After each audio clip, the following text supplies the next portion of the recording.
Okay. So from the last class and today's class, in the last class we have seen that whenever light absorb energy or sunlight falls on the reaction center, the electrons get excited and they jump to primary electron acceptors, and from there they move on to the next, then next, and like passing the ball situation goes on in non-cyclic phosphorylation, and from that ATP and NADPH is getting synthesized. Now we will see this part, that is what happens in the photosystem 1 and what does this term called. Now in the photosystem 1 also, it also attract the light and it also catches the light, and here also electrons get excited and these electrons will be received by this primary electron acceptor.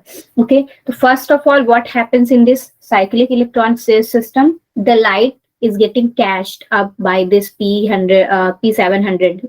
Now which question doubt? This one is the reaction center. Okay.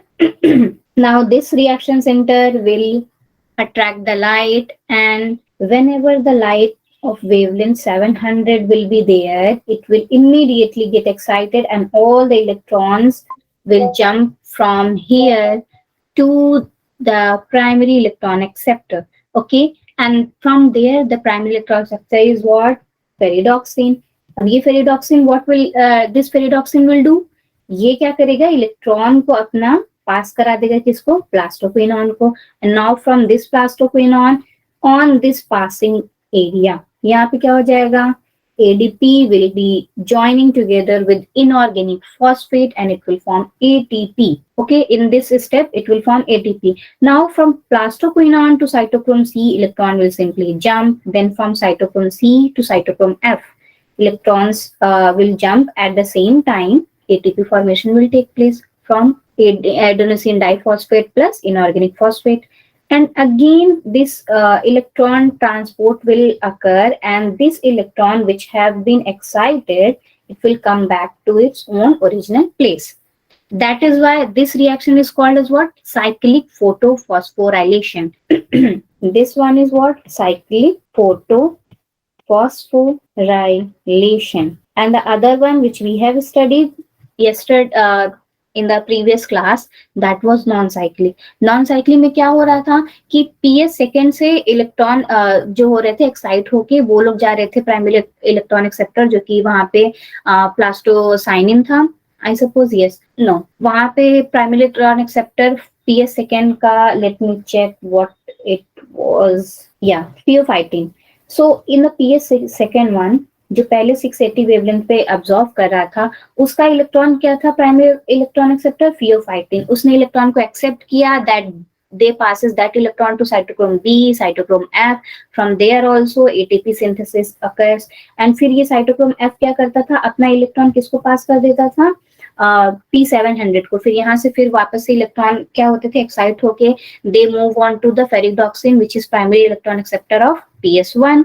फिर यहाँ से क्या होता था? NADP positive के पास finally जाके जो electron को एक्सेप्ट करके रिड्यूस कर देता था, किसमें? NADPH और H+ में. तो इस पूरे साइकिल में जो यहाँ से इलेक्ट्रॉन रिलीज होता था, इस वाले एरिया का जो भी इलेक्ट्रॉन था वो यहाँ जाके, इस वाले एरिया में जाके यूटिलाइज हो जाता था. This electron never comes back to its original position, but here in this slide if you see, यहाँ पे क्या हो रहा है? यहाँ पूरे साइकिल में इलेक्ट्रॉन जो यहाँ प्लास्टोसाइनिन से आ रहा है, it goes back to its own original position.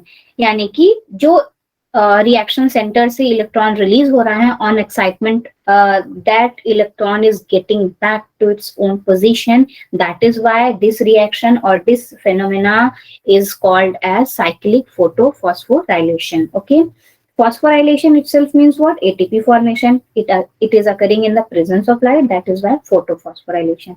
Any doubt in this photophosphorylation of cyclic one? Okay, I suppose no doubt is there. So let me move to the slide. Phosphorylation क्या है? एक process है phosphorylation में क्या होता है, ATP का formation होता है। अब जो लाइट के प्रेजेंस में होगा उसको हम लोग फोटोफॉस्फोराइलेशन कहते हैं, जिसमें अलग अलग जगह के लिए अलग अलग टर्म हम लोग यूज करते हैं। So this one is what it is occurring in the presence of light, that is why we will say photophosphorylation. So phosphorylation is a process through which ATP is synthesized from ADP and inorganic phosphate, यानी कि adenosine diphosphate को use करते हैं हम लोग। किसको use करेंगे, adenosine diphosphate plus inorganic phosphate. We will use these two components, and by these two components what will be formed, ATP formation will take place, and this process is known as what, phosphorylation, by the cell organelles like mitochondria and chloroplast. When it occurs in the presence of sunlight in the chloroplast, it is called photophosphorylation. Okay, now phosphorylation in mitochondria is not light dependent, but it uses energy by oxidation of nutrients to produce ATP. Hence, it is called as oxidative phosphorylation. See, mitochondria and chloroplast दोनों में ATP का formation होता है। Chloroplast में light energy use करके करते हैं, इसीलिए इस प्रोसेस को बोलते हैं फोटोफॉस्फोराइलेशन। एंड माइटोकॉन्ड्रिया में ये लोग ऑक्सीजन का यूज मतलब ऑक्सीजन का रिडक्शन होता है, रिड्यूस करते हैं ऑक्सीजन को, और वो लाइट के प्रेजेंस में नहीं रहता है, केमिकल एनर्जी वहां यूज होती है। That is why that reaction is known as oxidative phosphorylation. But दोनों जगह एटीपी ही बनता है। The process of phosphorylation is of two type. कहाँ पे, in the chloroplast one. Okay, we are talking about the chloroplast and its reaction. So यहाँ पे chloroplast वाला हो रहा है फोटोफॉस्फोराइलेशन। कितने टाइप के हैं, दो, non cyclic and cyclic one. Non cyclic we have seen कि electron gets excited from PS second. PS2 system में क्यों एक्साइट होते हैं, क्योंकि उसकी वेवलेंथ कम है।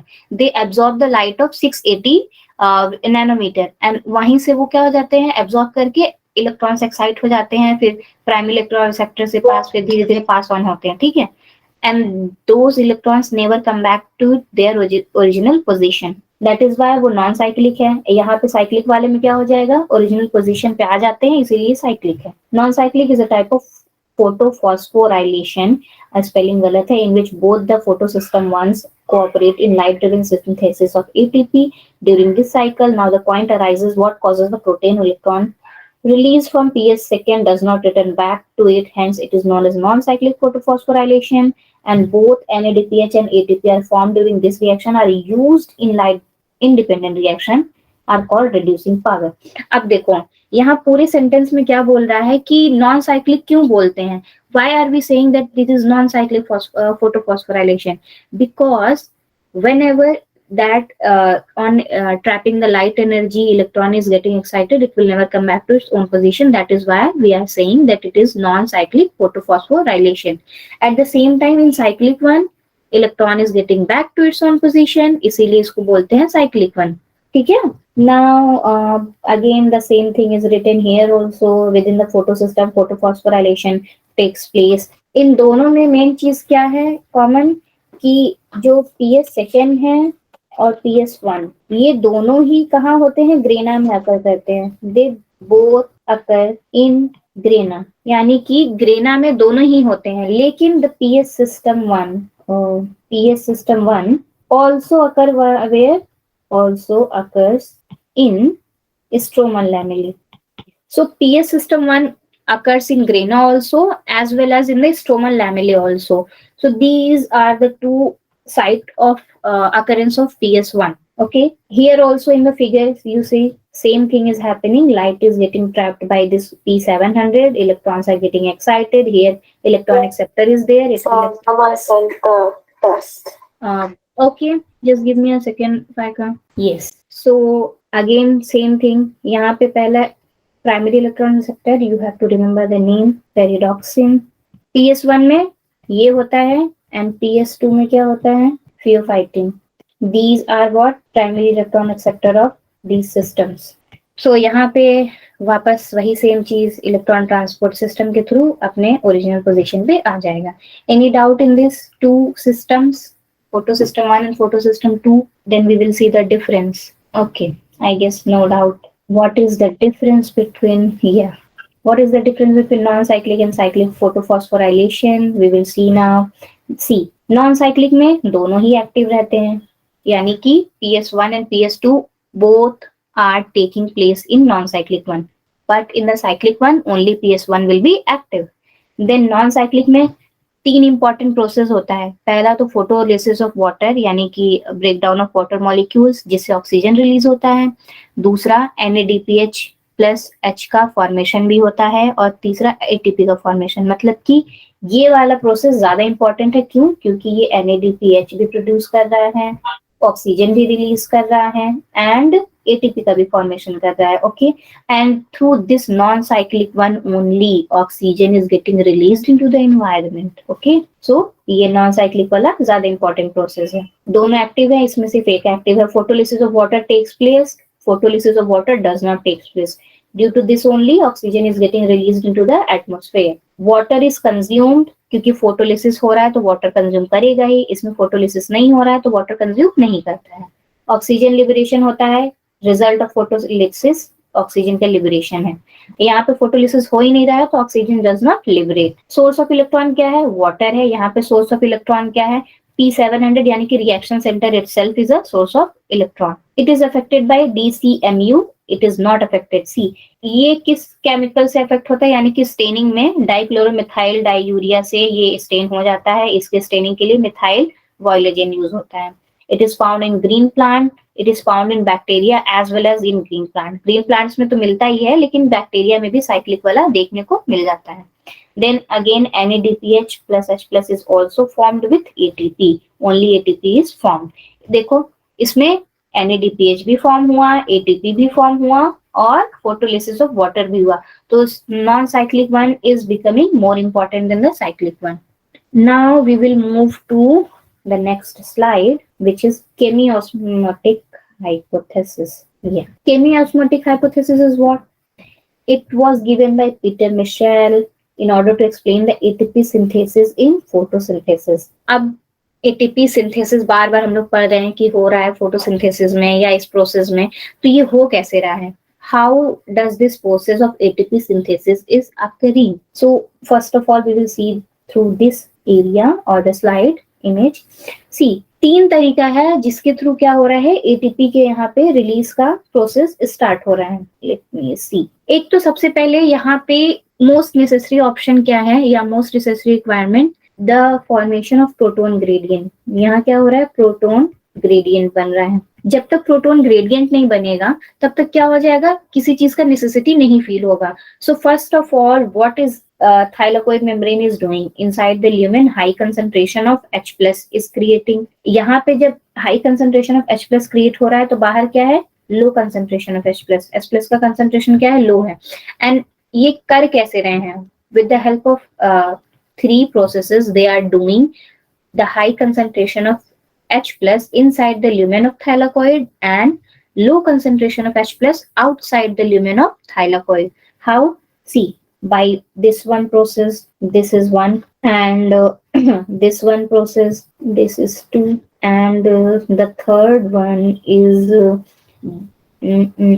yes, this one. The third process is this one.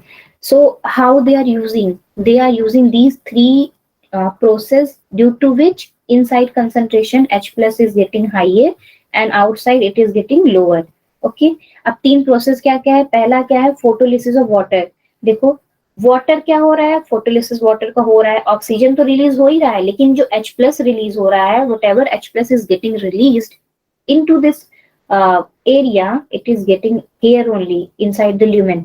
जो भी H प्लस रिलीज हो रहा है it is getting resting in this H plus और ल्यूमेन एरिया ऑफ थाइलाकोइड। तो यहाँ पे H प्लस का कंसंट्रेशन बढ़ गया, एक तरीका। दूसरा, ये जो प्लास्टोक्विनोन है, जब भी ये बाहर से जब भी इसको इलेक्ट्रॉन ट्रांसपोर्ट करना होता है, on the process of transporting electron it always ask for H plus ion from outside. Outside मतलब कि ये आउटर एटमोस्फेयर ऑफ थाइलाकोइड से H प्लस आयन को इनसाइड एटमोस्फेयर में लेकर आता है in the transferring of electron. Electron transfer के प्रोसेस में ये इसका काम ही ये है कि बाहर से अंदर की तरफ इलेक्ट्रॉन H प्लस आयन को लेकर आना। दूसरा तरीका हुआ, यहाँ पे H प्लस आयन का कंसंट्रेशन बढ़ा। फिर तीसरे में क्या होता है, जो in the process of this one formation of NADPH NADP reduce करता है इलेक्ट्रॉन को एक्सेप्ट करके, लेकिन साथ ही साथ H प्लस आयन का कंसंट्रेशन क्या हो जाता है, बाहर की तरफ से और कम हो जाता है। ये क्या करता है, यूज कर लेता है किसको, बाहर वाले H प्लस आयन के कंसंट्रेशन को। बाहर जितना भी H प्लस है, NADP plus is getting using that H plus ion to form NADPH। तो बाहर वाला तो ऑलरेडी कम हो गया, जब ये कम हो गया तो यहाँ पे क्या हो गया, H प्लस आयन का कंसंट्रेशन ज्यादा हो गया। अब पूरे प्रोसेस में क्या हुआ, H प्लस आयन का concentration inside this one, inside the lumen of thylakoid is getting higher and higher.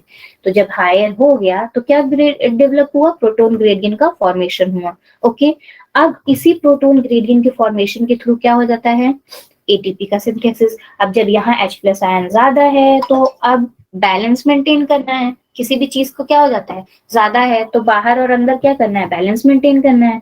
उसके लिए क्या होता है, कंटिन्यूअसली H प्लस आयन इस फेज के थ्रू बाहर आते रहते हैं, through F0 and F1 particles के थ्रू। ये F0 है, ये येलो वाला, and this pink one is what, F1 particle.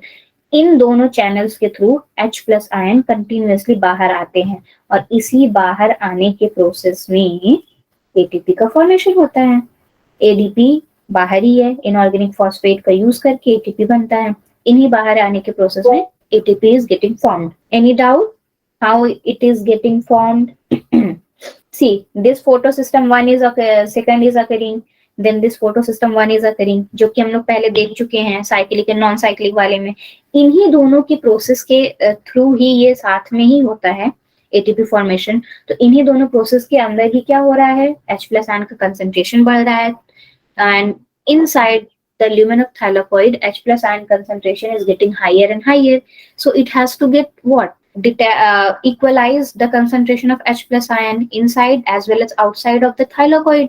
तो क्या करता है, अंदर की तरफ से जब H plus ion बाहर आता है तो it uses ADP plus inorganic phosphate to form ATP। बाहर आने के प्रोसेस के थ्रू ही ATP का फॉर्मेशन होता है। Any doubt how this ATP is forming? Okay, I suppose no doubt. Let me see what I've written. Yeah, chemiosmotic hypothesis is what? Movement of hydrogen ion across the membrane resulting in electrochemical gradient that drives ATP synthesis।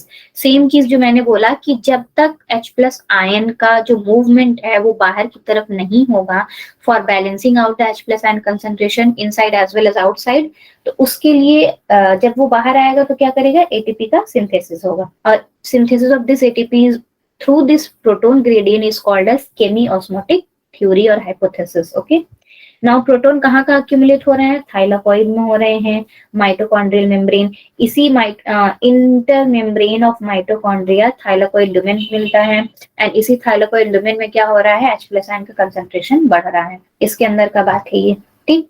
ATP synthesis किससे linked है, proton gradient से linked है। जब तक proton gradient नहीं बनेगा H plus ion का concentration high और लो नहीं फॉर्म होगा, और जब वो नहीं फॉर्म होगा तो एटीपी सिंथेसिस नहीं होगा। सो इसीलिए एटीपी सिंथेसिस डायरेक्ट किससे लिंक्ड है, प्रोटोन ग्रेडियंट के बनने से। अब देखो same I have written which have explain ATP synthesis कहाँ का किस वजह से हो रहा है। पहला, वाटर स्प्लिटिंग इन PS2 में जब तक वाटर स्प्लिट नहीं होगा H प्लस आयन का कंसंट्रेशन ल्यूमेन में नहीं बढ़ेगा। देन साइटोक्रोम इन ETC, इलेक्ट्रॉन ट्रांसपोर्ट चेन के जो सिस्टम है उसमें भी प्लास्टोक्विनाइन क्या कर रहा है, बाहर की तरफ से H प्लस आयन को अंदर की तरफ ले रहा है। Through that also H plus ion concentration is increasing. Now the third reason is what, कि जो pH और इलेक्ट्रॉन ग्रेडियंट है अक्रॉस द थाइलाकोइड मेम्ब्रेन वो भी क्रिएट हो रहा है। pH कैसे इंक्रीज हो रहा है, H प्लस आयन स्ट्रोमा में क्या है, ज्यादा है और ल्यूमेन में कम है, ऐसे मान लो ये जो ग्रेडियंट है। तो जब NADP से NADP प्लस से H प्लस, फिर ये NADP जो बना रहे हैं, हाँ NADPH, तो इसमें क्या है, यहाँ पे क्या हो रहा है, pH ज्यादा है, यहाँ पे क्या है, pH कम है, और ये लोग यूज करते हैं क्या, H प्लस आयन। आउटसाइड में H प्लस आयन इसके लिए तो अभी ज्यादा ही है, और यहाँ पे अभी इसके लिए तो इस कंपैरिजन में कम है। तो they are using this H plus ion to increase the pH of the outside environment, stroma। और ये ल्यूमेन के क्या हो रहा है, H प्लस आयन हालांकि यहाँ ज्यादा है, लेकिन अब जब यहाँ का H प्लस आयन यूज हो रहा है तो again it will create what, यहाँ पे H प्लस आयन फिर कम हो जाएगा और यहाँ पे H प्लस आयन बढ़ेगा। तो ओवरऑल ये कह रहा है कि 3 तरीका है जिससे H प्लस आयन का ही बढ़ रहा है inside the lumen of thylakoid. Then ATP synthesis क्या जनरेट करता है? एटीपी तो जनरेट करता ही है, किसके through? F0 and F1 particles के थ्रू। F0 क्या है? इनसाइड की तरफ है, डिफ्यूजन क्रिएट करता है, एंड F1 क्या है? आउटसाइड के तरफ है, जो कि क्या होता है? स्टोमा को फेस किया हुआ है। इन्हीं दोनों के ब्रेक डाउन से क्या होता है? एनर्जी पैक्ड एटीपी का फॉर्मेशन होता है। देन अब देखो केमियोस्मोसिस क्या क्या रिक्वायरमेंट करता है? पहला तो प्रोटॉन पंप करता है, जिससे क्या हो सके? एनर्जी ग्रेडियंट क्रिएट हो सके, एनर्जी पंप मिल सके। फिर मेम्ब्रेन चाहिए। अब क्यों? क्योंकि movement will occur through the membrane only. H plus ion movement, whether it is ATP movement or whether it is F0 F1 particles movement, every movement will occur across the membrane. So membrane is required. Then proton gradient is necessary for the formation of uh, uh, concentration, high or low concentration formation के लिए proton gradient का requirement होता है। ठीक। Then ATP synthesis के लिए भी क्या चाहिए होता है? कीमोस्मोसिस रिक्वायर करता है क्या? ATP synthesis. जब तक एटीपी सिंथेसिस नहीं होगा इसका काम ही पूरा नहीं कंप्लीट होगा। तो इसके लिए भी क्या होता है? प्रोटॉन का डिफ्यूजन होगा, एनएडीपी भी प्रोड्यूस होता है, यहाँ पे एनर्जी रिलीज करेगा, किसके लिए? एटीपी सिंथेस एंजाइम है उसको एक्टिवेट करने के लिए, फिर वहां से एटीपी बनेगा। फिर जो एटीपी बनता है वो कहाँ यूज होता है? बायोसिंथेटिक रिएक्शन यानी कि डार्क रिएक्शन में। ये क्या है? Dark reaction, which we are going to study next. तो ये जो भी एटीपी बना लाइट रिएक्शन में, वो कहाँ यूज होगा? डार्क रिएक्शन में। और डार्क रिएक्शन में किस लिए यूज होता है? स्टोमा फिक्सिंग के लिए और फाइनली ग्लूकोज के फॉर्मेशन के लिए। Sugar itself was glucose. तो लाइट रिएक्शन का मेन काम क्या है? जो डार्क रिएक्शन को सामान चाहिए यूज करने के लिए, like ATP, NADPH, breaking down of water, वो सारा काम कौन कर लेता है? लाइट रिएक्शन पहले ही वो सारा काम कर लेता है। अब dark reaction will do what? अब तक शुगर का फॉर्मेशन नहीं हुआ है, यानी कि अभी जो प्लांट्स हैं उनका खाना नहीं बना है, अभी तो ग्लूकोज नहीं बना है। They have just synthesized ATP and NADPH. Now this dark reaction will work and they will utilize this ATP and NADPH and now they will form the food. Which food? Glucose. Okay, glucose, sugar or sucrose or fructose, anything, or starch. So अब जाके dark reaction में glucose का formation होना शुरू होगा। by which? by using this ATP and NADPH। और ये कब फॉर्म हुआ है? लाइट रिएक्शन के प्रोडक्ट्स के। लास्ट पॉइंट, एक एटीपी फॉर्मेशन के लिए 4H प्लस आयन के ब्रेकडाउन का रिक्वायरमेंट होता है। तो 3 एटीपी, वही कैलकुलेशन सेम, 3 एटीपी के लिए 12 रिक्वायरमेंट होगा। 12H plus ion will break down, then 3 ATP will form। Any doubt? Chemiosmotic hypothesis में और theory? Okay, we will see the slide। Synthesis of ATP is directly linked to the development of proton gradient across the thylakoid membrane of a chloroplast। Main difference कहाँ है? That lies between the photosynthesis and respiration is location where the accumulation of proton takes place। Respiration में क्या होता है? Location अलग है, वो mitochondrial membrane में होता है, ये क्लोरोप्लास्ट में हो रहा है। In chloroplast photosynthesis, okay, it occurs in thylakoid lumen, it occurs in intermembrane space। Okay, I said wrong। Now chloroplast में थाइलाकोइड के ल्यूमेन में होता है, लेकिन रेस्पिरेशन जब होता है, यानी कि in the human it is talking about, तो it occurs in mitochondrial space. Now development of proton gradient किस में रिजल्ट करता है? वाटर मॉलिक्यूल स्प्लिट करते हैं इनर साइड ऑफ मेम्ब्रेन में, H प्लस आयन का कंसेंट्रेशन बढ़ जाता है, ये चीज बोल रहा है। Transportation of proton takes place across the membrane when the electron moves through the photosystem. अब यहाँ प्लास्टोक्विनोन की बात कर रहा है कि इसकी वजह से भी H प्लस आयन का कंसेंट्रेशन इनसाइड द ल्यूमेन बढ़ जाता है। So this molecule, while transporting an electron, removes proton from the stroma, thus release proton takes place into the inner side of thylakoid। Same thing। अब तीसरा वही same चीज की NADP से जो H प्लस आयन रिक्वायरमेंट है वो बाहर की तरफ से ले रहा है, तो इसलिए अगेन बाहर की तरफ H प्लस आयन कम हो जा रहा है और अंदर की तरफ ज्यादा। तो सेम लाइन वही चीज लिखा है यहाँ पे भी। Hence proton in the stoma with in the chloroplast decrease in number, यानी कि बाहर की तरफ डिक्रीज हो जा रहा है और अंदर की तरफ क्या हो जाएगा? इंक्रीज हो जाएगा। while accumulation of proton takes place in the lumen, due to which proton gradient is created across the thylakoid membrane, which led to decrease in the pH at the side of lumen. अब देखो lumen में pH decrease हो जाएगा, क्यों? क्योंकि H plus ion का concentration बहुत ज्यादा बढ़ गया है. Gradient is broken down due to the movement of proton across the membrane. अब ये ग्रेडियंट कैसे ब्रेक डाउन होता है? H प्लस आयन को बाहर निकालने के थ्रू. और कैसे बाहर निकलते हैं? F0 F1 पार्टिकल्स के थ्रू ये बाहर निकलते हैं, और इसी के प्रोसेस में क्या होता है? एनर्जी रिलीज होता है, एटीपी का फॉर्मेशन होता है.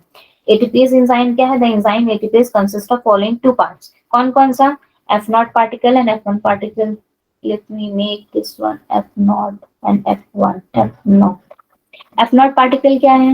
This portion remains embedded in the membrane and forms a transmembrane channel which carries out facilitated diffusion of protons across the membrane. Protons का facilitated diffusion कराता है, यानी कि it is following what diffusion process हो रहा है यहाँ पे. और यहाँ पे F0 पार्टिकल यानी कि F1 क्या करेगा? This portion protrudes towards the outer surface. अभी मैंने बताया स्टोमल की साइड रहेगा.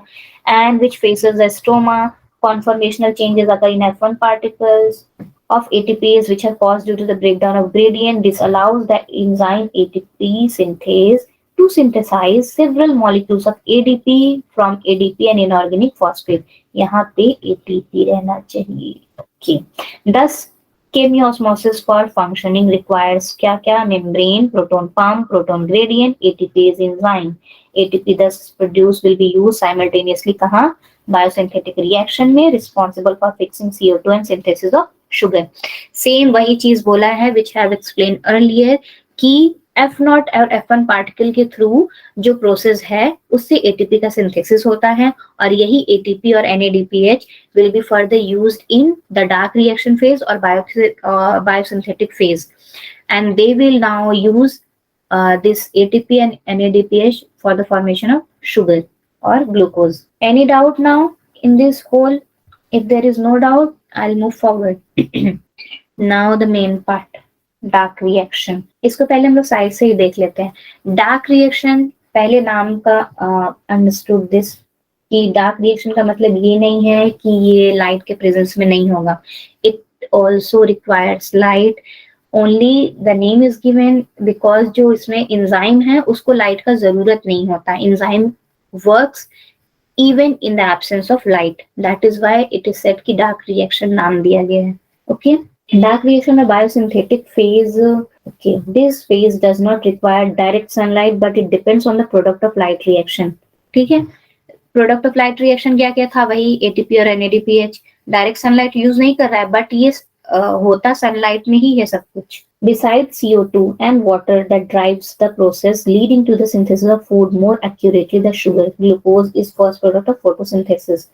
अब देखो, as soon as the light becomes unavailable, the biosynthetic process continues for some time and then eventually stops and starts again if the light is made available. See, it is also depending on light, लेकिन ये directly नहीं, indirectly depend करता है. ठीक. Originally this process is known as carbon fixation or photosynthetic carbon reduction PCR cycle. This reaction are sensitive to temperature change but are independent of light, hence called dark reaction. This takes place in the stroma of chloroplast. Dark reaction कहाँ होता है? Stroma of chloroplast. This line, make it as important one. Then this accumulation of CO2 during photosynthesis are of two main types, C3 pathway और C4 pathway. So first question जो आता है, C4 pathway is better or C3 pathway or C4 pathway? Which pathway is better for fixation of carbon dioxide and formation of sugar? Give me the answer. I'm waiting. Which pathway is better? C3 pathway or C4 pathway? Just a random guess. You can give any answers. C4. Yes, very good. C4 pathway is better. We will see how and why.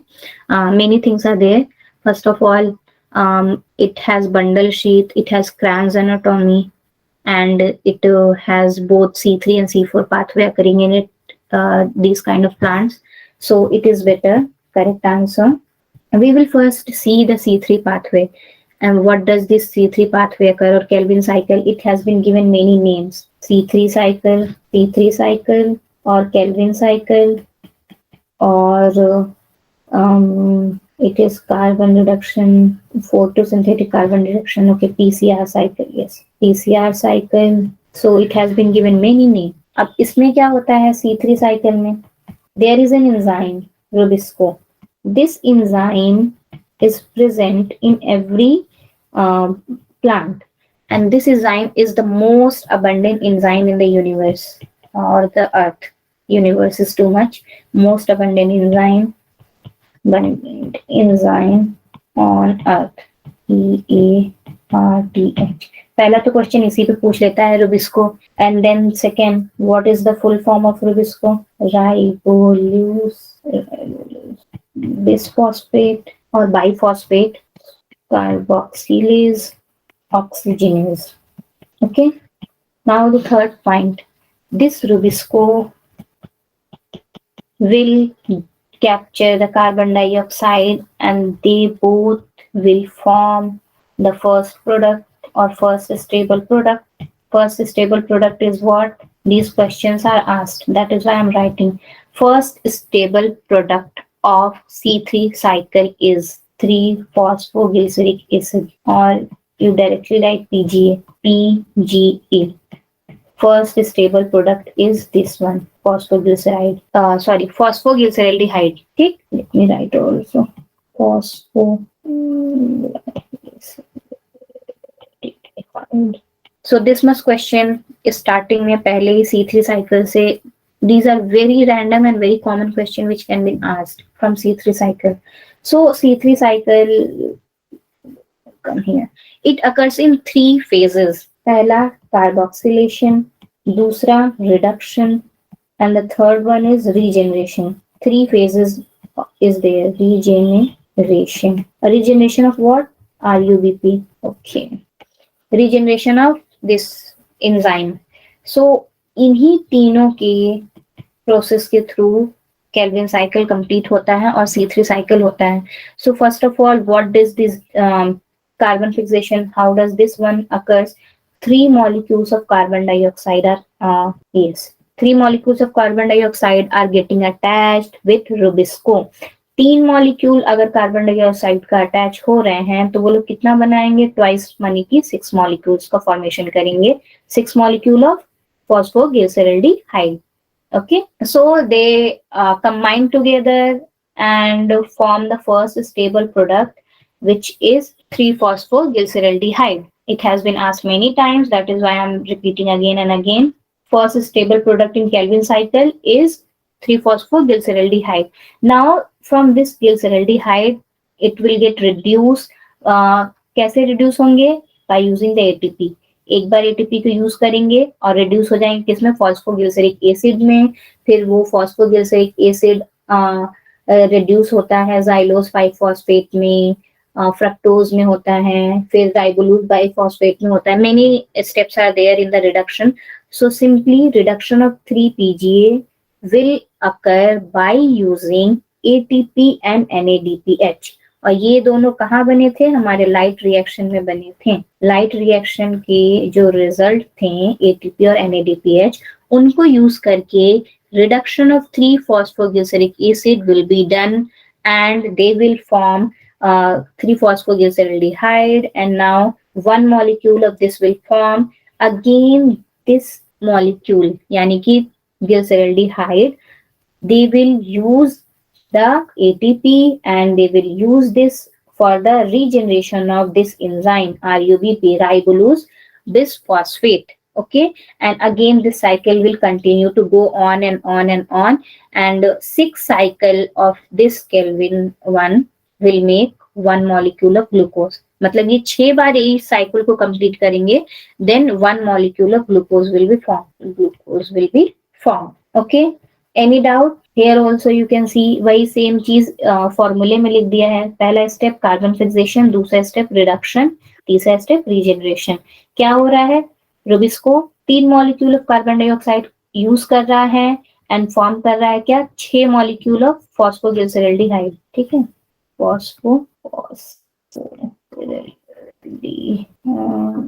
ठीक. अब ये जब बन गया तो इससे बनने के बाद फॉस्फोग्लिसरिक एसिड तक आने में they are using, they use ATP plus NADP DPH, जो कि कहाँ बना था, लाइट रिएक्शन में. They use these for the reduction of these 3 PGA, and after this they form what, 3 phosphoglyceric acid. and उसमें से क्या होता है, यही 3 phosphoglyceric acid क्या होता है, एक मॉलिक्यूल देखो यहाँ पे, यस हाँ, ये 1 मॉलिक्यूल ऑफ 3 GPA यही क्या करता है, ग्लूकोज का फॉर्मेशन कर देगा. यहाँ पे जब 6 मॉलिक्यूल्स है, मतलब कि यहाँ पे बनेंगे इसी 6 मॉलिक्यूल्स में से क्या होता है, एक molecule of 3GA phosphoglyceric acid निकल के ग्लूकोज का फॉर्मेशन करेगा. एंड बाकी जो 5 मॉलिक्यूल हैं वो क्या हो जाएंगे, रिटर्न हो जाएंगे किसके लिए, रीजनरेशन ऑफ RUBP के लिए, यानी कि राइबोलोज बिसफॉस्फेट के फॉर्मेशन के लिए. उसमें भी वो लोग क्या करते हैं, ATP को यूज करते हैं. तो ऑल इन ऑल एक ग्लूकोज के फॉर्मेशन करने के लिए कितना ATP रिक्वायर हुआ, let me make it a good one, okay, in and out one. Just give me a minute. Sorry about the disturbance. Oh, okay. So I was talking about, yeah, एक glucose के formation के लिए कितना ATP require होता है और कितना carbon dioxide लगता है. So in and out we are going to make table like this one. So 6 if we use 6 CO2 then 1 glucose will form. and इस प्रोसेस में कितना ATP लगता है, 18 ATP लगता है. यहाँ पे क्या निकल के आएगा, ADP, बिकॉज ATP यूटिलाइज हो जाता है. एंड देन 12 NADPH, NADPH ये भी यूज करते हैं. एंड यहाँ पे यूटिलाइज होने के बाद क्या बनाएंगे, NADP. So this is what एक ग्लूकोज के फॉर्मेशन का पूरा डेटा. ठीक है, कि how 1 glucose is formed. They are using 6 molecules of carbon dioxide, 18 ATP and 12 NADPH for the formation of 1 glucose. Okay, any doubt in this C3 cycle now? Okay, any doubt? So that then we will move to C4 pathway. Okay, no doubt is there, I suppose then.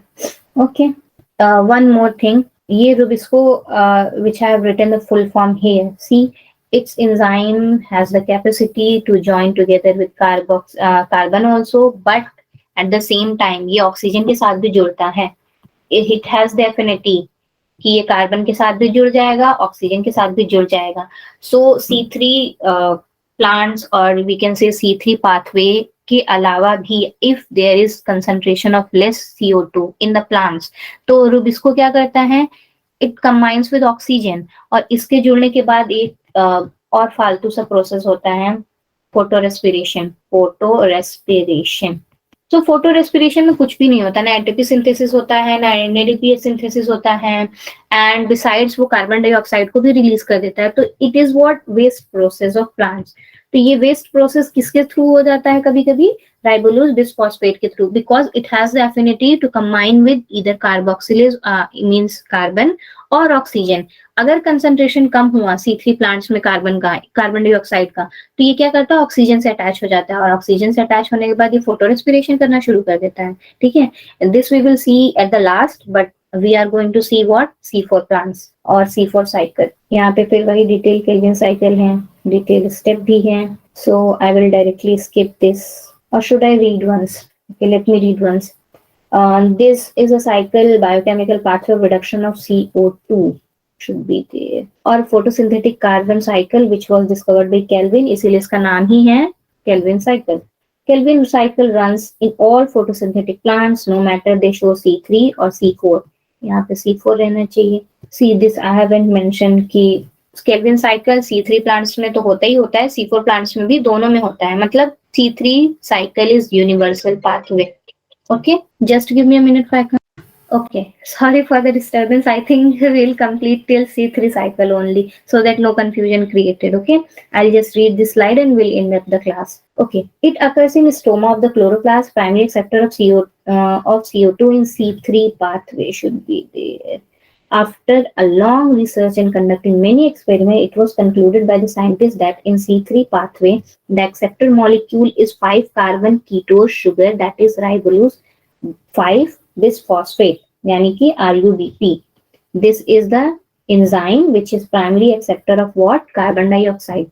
Carbon dioxide plus RUBP, they combine together and then they fix what? Carbon. Carbon fixation is occurring by them only. Now, cell Kelvin or C3 cycle has following three major steps. Glycolytic reversal or formation of sugar takes place between the reduction and the reduction. Okay, simply one step is carboxylation, second step is reduction, and the third step is regeneration of IUBP. So first step में क्या होता है? Most crucial step है. Okay, I haven't said this one important point.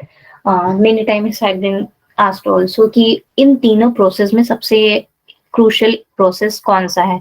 तो सबसे crucial process कौन सा हुआ इन तीनों में? कार्बोक्सिलेशन. क्यों? क्योंकि through the process of carboxylation carbon is getting fixed.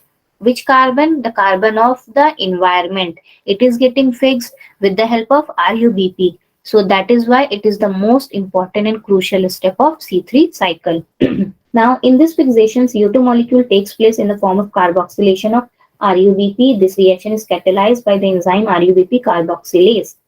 This finally leads to the formation of two molecules of 3-phosphoglyceric acid. ये पहला stable product बनता है. Okay. As RUBP carboxylase enzyme has also activity of oxygenation. वही चीज मैंने बताई है. Thus, it is commonly known as RUBP carboxylase oxygenase or Rubisco. Now, reduction क्या है? As the carboxylation reaction occur, reduction of PGA takes place through a series of reactions leading to the formation of glucose. अब इस series of reaction में बहुत सारी चीजें आती हैं, लाइक फ्रक्टोज 1,6 बिस्फॉस्फेट बनता है, फ्रक्टोज 6 फॉस्फेट बनता है, जाइलुलोज बनता है, राइबोज 5 बिस्फॉस्फेट बनता है. There are many series of reaction which we don't have to go there.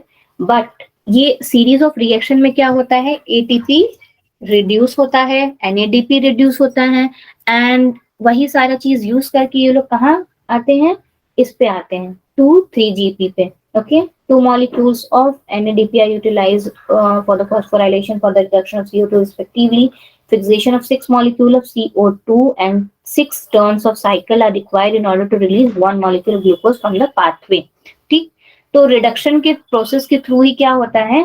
जब ये लोग 3-फॉस्फोग्लिसरिक एसिड पे आते हैं तो वहां से एक मॉलिक्यूल ऑफ ग्लूकोज रिलीज होके फॉर्म करता है. उसके बाद for the continuous and uninterrupted function of Calvin cycle there must be a regular supply of ATP, NADPH and also sufficient amount of RuBP is required.